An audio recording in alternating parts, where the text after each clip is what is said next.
Greetings, Globetrotters. Let's dive in. We're going to the south of France.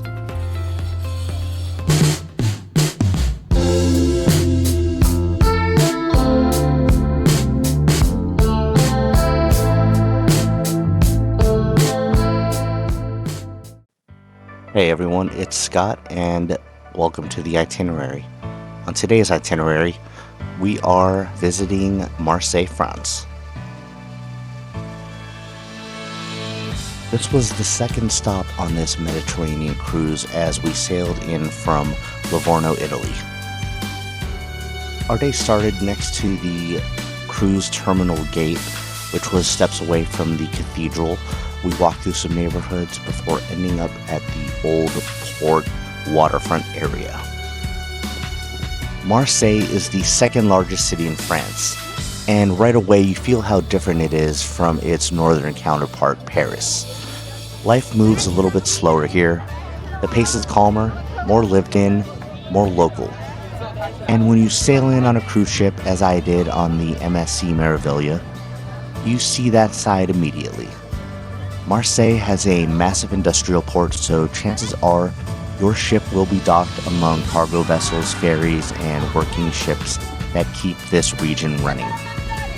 From the pier, it's about a 10-minute shuttle to the terminal gate, and that's where your day begins in Marseille. Your tour will start at Cathedral La Major, one of Marseille's most striking landmarks. It is a 19th century Byzantine Romanesque cathedral built with alternating layers of white and green stone, giving it that instantly recognizable striped facade. Historically, it symbolized Marseille's role as a gateway between Europe and the Mediterranean world. Architecturally, it's unlike anything else in southern France. From here, you wind deeper into the city. The walk takes you through Marseille's older quarters, eventually opening up into one of the city's most picturesque areas, Panier. This is Marseille's oldest neighborhood, full of narrow lanes, colorful shutters, and cafes spilling out onto the street. On a beautiful day like the day I was there, it is the kind of place where you slow down without even realizing it.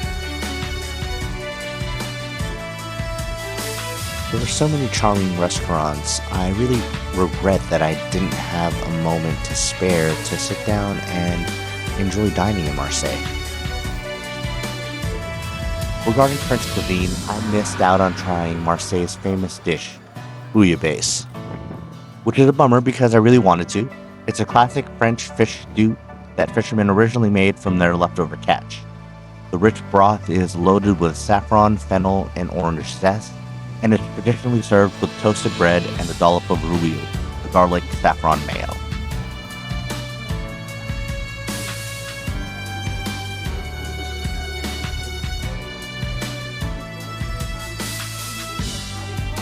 As you can see, the streets were just so colorful and striking and picturesque.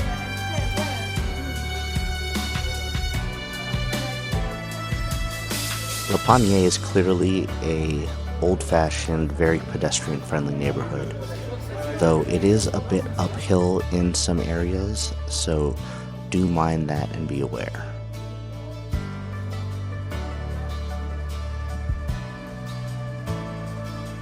You'll likely pass small boutiques, including one of Marseille's famous soap shops. Marseille soap, Savon de Marseille, has been made here for over 600 years.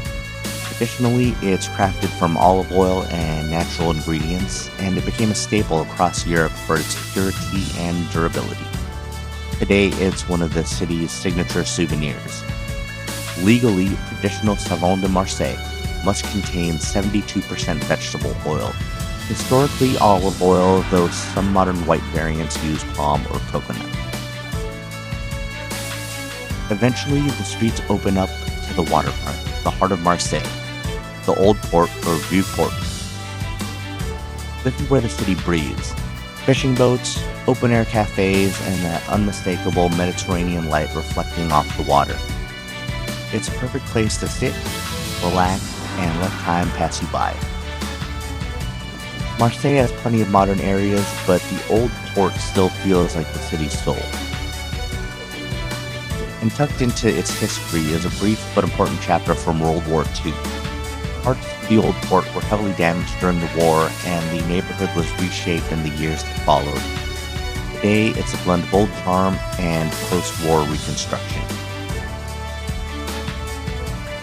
I had been to the south of France before. I spent some time in Nice, visiting Antibes, and Monaco, though technically Monaco is in France.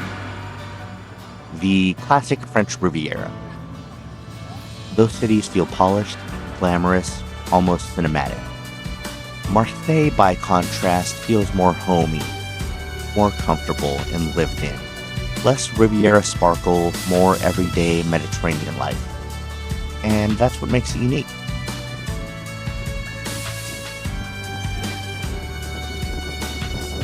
This is where our city tour ended, but I was able to enjoy some free time before heading back to the cruise ship. It was truly a wonderful walk, being able to stroll down the waterfront, plenty of lovely cafes to enjoy a beverage or a snack.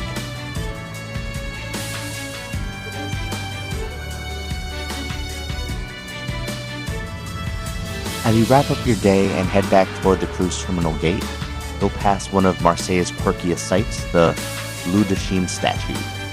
A strange half-man figure that looks like it's emerging from the ground. It's modern, it's weird, and it's one of those things that people pass by and take pictures of even though they have no clue what it is and have to look it up in order to talk about it in a YouTube video.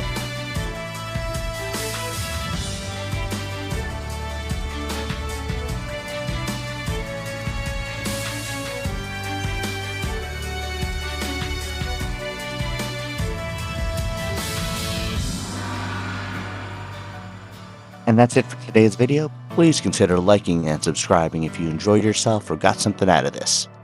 Hope you guys have a good one and happy travels.